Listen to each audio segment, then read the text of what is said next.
Sam rolling. Marker. Scene 61E, take 2. And rock steady all the way through and action. Sam rolling. Marker. Scene 34F, take 1. It's like a murder mystery with an undercurrent of witchcraft within the film that is never actually specified, but it's definitely there. The characters are all very, very different, very, very well drawn, and it's like a struggle between good and evil. But it's also a tale of revenge, and it's difficult to tell who's the villain and who is not in the piece. So, bit of Knives Out, bit of Midsummer Murders, melded together with a sprinkling of witchcraft. Scene 130, take 3. Scene 105B, take 1. 61F, take 1. So it was a really relatively easy shoot for me to rock up and do my bits for. I didn't really have to worry too much about things because it was all, all running smoothly. Is Caroline in the background? Because, she probably should get some credit for that. Yeah, there you go. Marker. Scene 28A, take 3. I'm under Donna's spell. Marker. Scene 34. So was it difficult to play a really dark character? Yeah, it definitely took, I think when we first started filming, for me to sink into it a bit, and then after sort of a couple of days I was like, okay, I think I know the pace that Donna's meant to be at now. Also as well, I think I was just really excited to be filming, so I think that was coming up in the character. Articulate what I mean. So you're always smoky, you're always seductive. So can I do more of a wave away? Because the trouble is, if I'm looking at you and I'm going by, that kind of almost looks like I'm saying bye to you. Yeah. Do what feels natural. Do it, yeah. It was like coming home in a way that I haven't felt on a lot of film sets. Sam rolling. Marker. Scene 58B, take 1. It was just, you and Caroline were incredible. You were so supportive the whole time. It was always really constructive feedback. You wanted the best out of your team, out of whether that was your actors or Amy was incredible with the hair and makeup. But it was also just the other actors as well. It was feeling so comfortable. Marker. Scene 46B, take 1. I just want to tell stories, and I love the writing, and I love hanging out with you guys. And so, it's finding your tribe. And it, at some point, if you're really into the art that you're creating, you're not thinking about the paycheck, which sounds really bad because it is tough, but it's more about, getting to do what you love to do. This was like a low budget indie film when we were shooting really quick. I mean, did you enjoy that aspect of it, or would you like more time, or was it good that it was fast? No, I think it was nice because it's quite like you said, a small indie film. It was good that I got to know everyone, and we're part of a family, whereas when you do like big productions, you're sort of more like a face in the crowd. You're there to just like do your job. Sam rolling. Marker. Scene 30G, take 1. Do you think you've got to understand who Samron was? Well, I felt I had to have some kind of understanding of who Samron was and what he believed in, because he doesn't say much through the film and he's quite mysterious and he has his own motivations, doesn't he? So I'd say yes, definitely. You won't be in shot here. You'll just be going like slapping her. Yeah. And so we hear it. Right, okay. And what I'll do then is I'll just stand back, Trish. So I'll take Trish's place with the camera and be like that. Don't you? Yeah, like that. And then the action towards the camera. Oh, I see. So bang, and then we'll cut.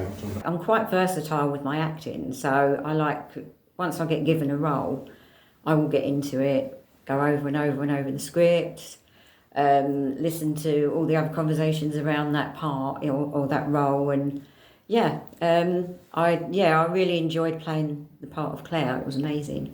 I was quite proud that I managed to execute and design and do it all like myself, because I was the only hair and makeup artist on the team for the majority of the project. But I really enjoyed designing the characters' hair and makeup. We did like the colour combinations, didn't we? We did like the purple for the good characters and then the green for the evil characters. So it was quite good to like distinguish the different types of characters with the different colours. I had so much fun learning the action scenes. We had a really, really great stunt choreographer, and I got to work with one of my favourite UK indie actresses that's super hot right now, Eve Oliver. We had a really fun action scene together. We had a really good grapple, and I think when you're working with someone that you really like, it's just fun. Rolling sound? No sound. No sound. Marker. Scene 89 to 95E, sequence take 1. It's silly, it's playful, and we're looking out for each other and making sure that, most of that was done by the choreographer anyway, just who was looking out for us at every step of the way. But when you've got a girlfriend that you get on with, so we can constantly check in and make sure we're comfortable, and then just have a bit of silly play fight. So, all quiet and action. Yeah, I mean, everyone was just great, and they all brought their own energy, which was just, incredible. And I love David Biscoe. I mean, some of his moments were just hilarious. The film really is about women's control over men, isn't it? It is, and it's nice being in something for a change where it's driven by women rather than, as you said, like the macho stuff, the detectives and the cops and the car chases and things like that.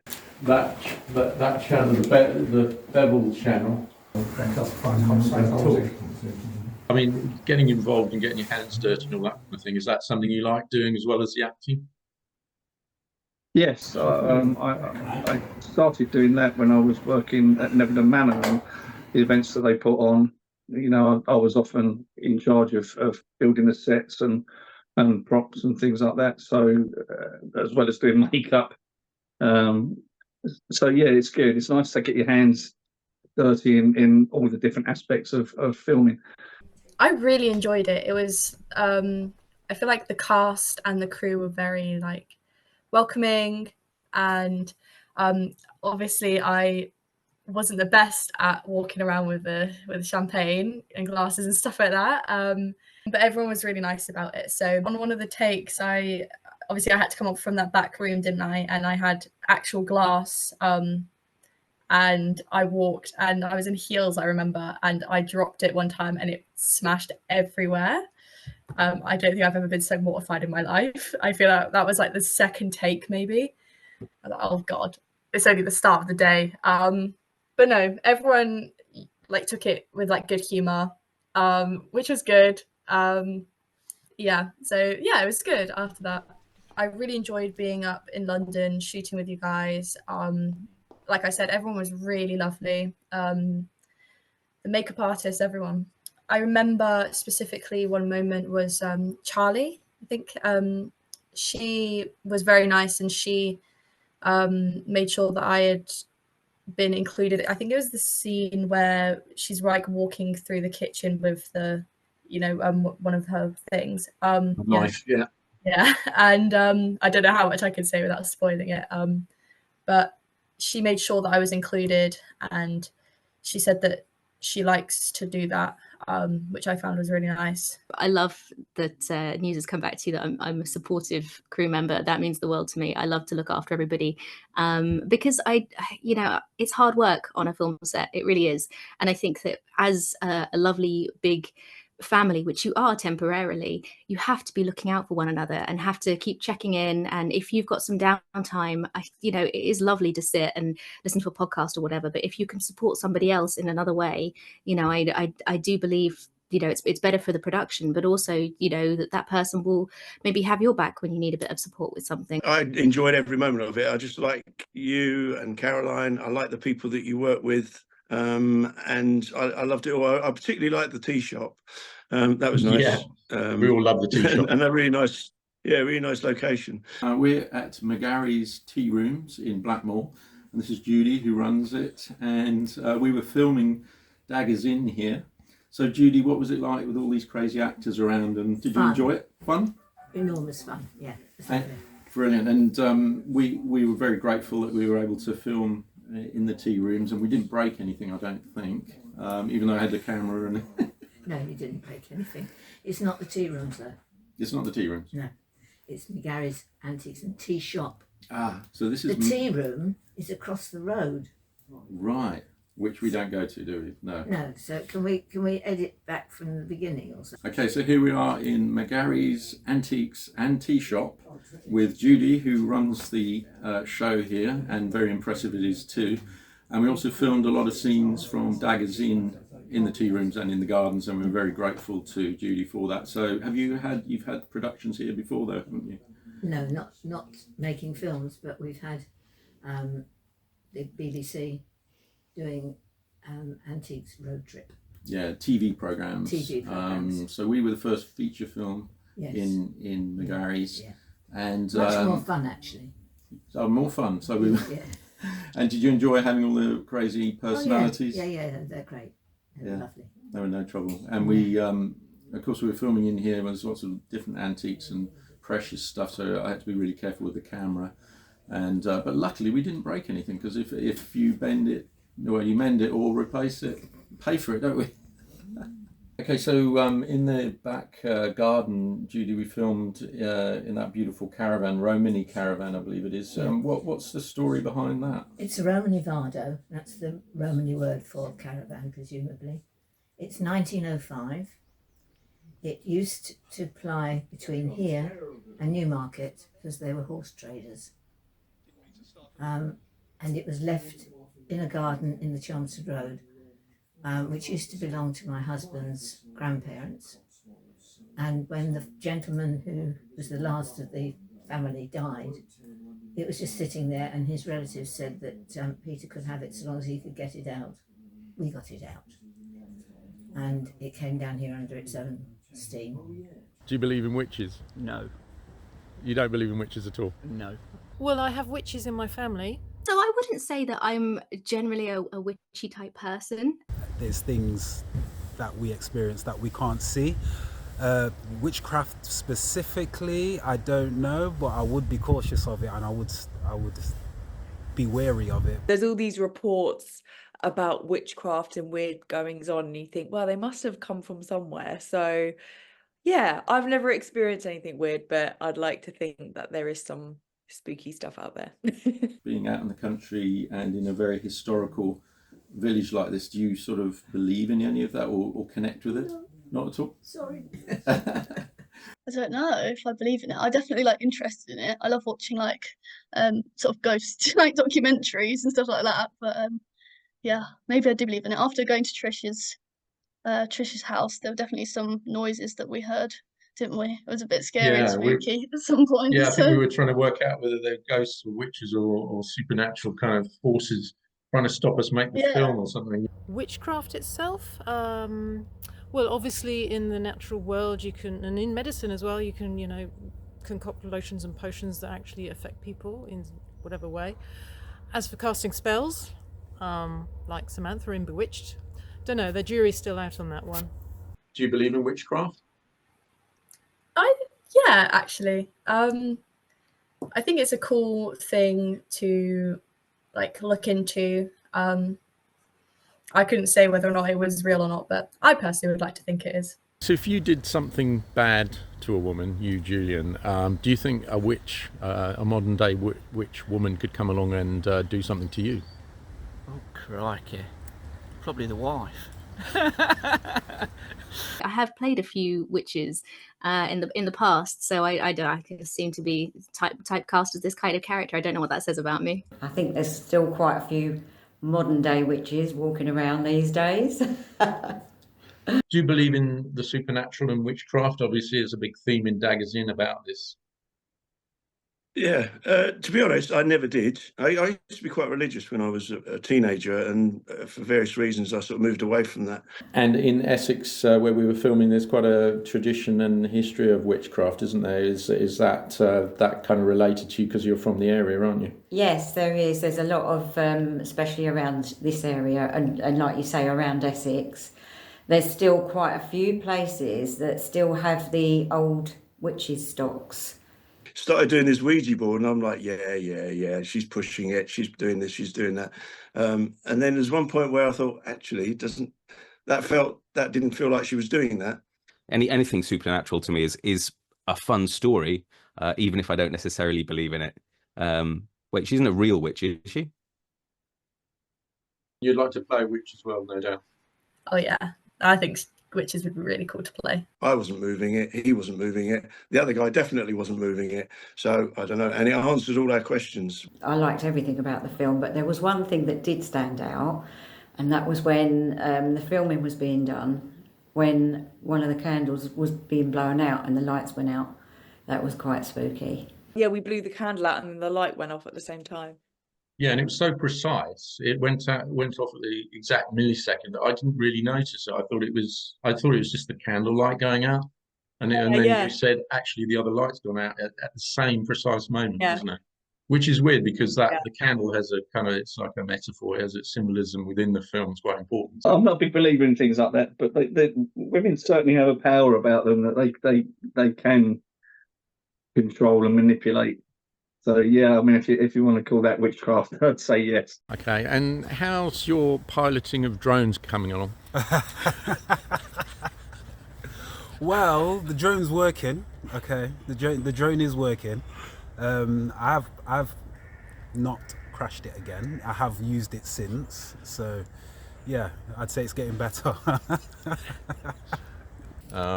He forgot to remember that when the drone goes sideways, it hasn't got a sensor to see if anything's there. So we ended up, or he ended up, taking the drone into a very large tree, which is up there.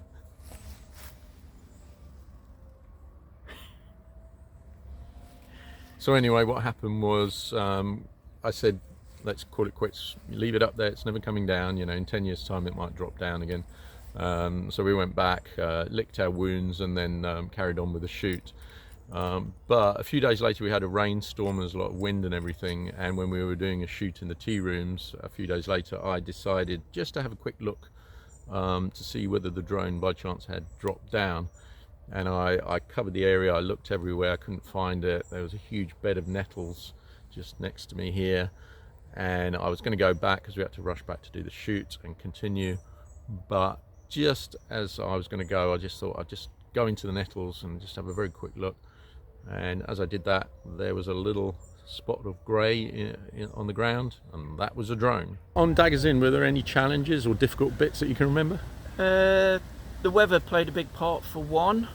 The rain out in a field, and there's one scene that I had to do which is a bit creepy, which you will see. No spoilers, but I did feel dirty. There was a moment that I found really, for me, was challenging that I haven't had experience with, is acting outdoors. Everything I've done has been, inside, an office, a hallway, a house.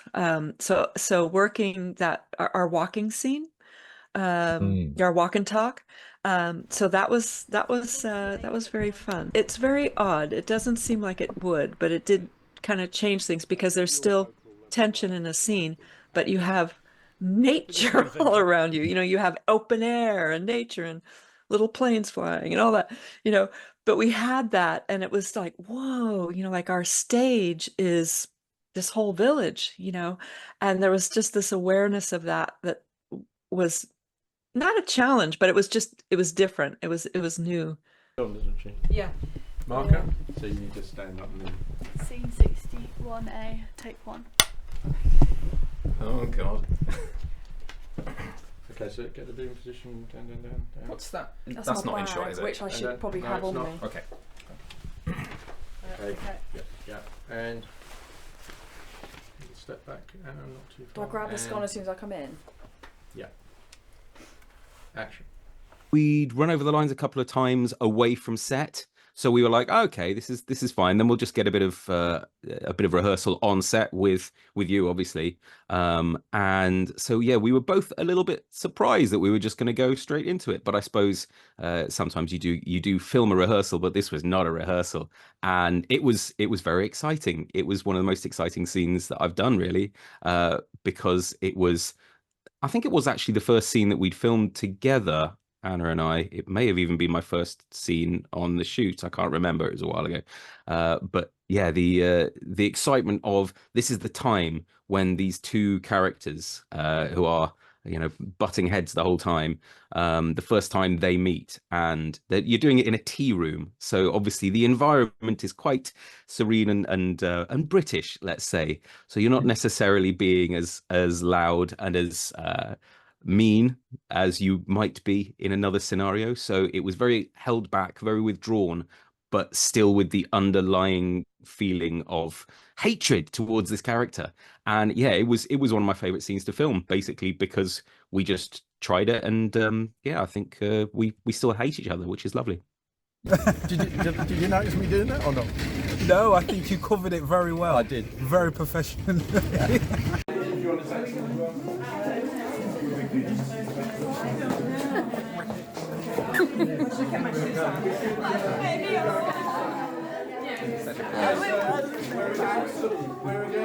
Again, very soon.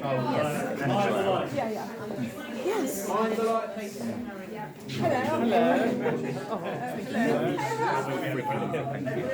Say that on camera. No, not legally. I'm not allowed to. Marker. Scene 106F, take 2. Into the camera. You just hit him. Always hit him. Yeah. And action. Samron. Down. That's it. Marker. Scene 190, take 2. Sarah. Marker. Scene 39A, take 1. Come on, get up there. Move it. And action.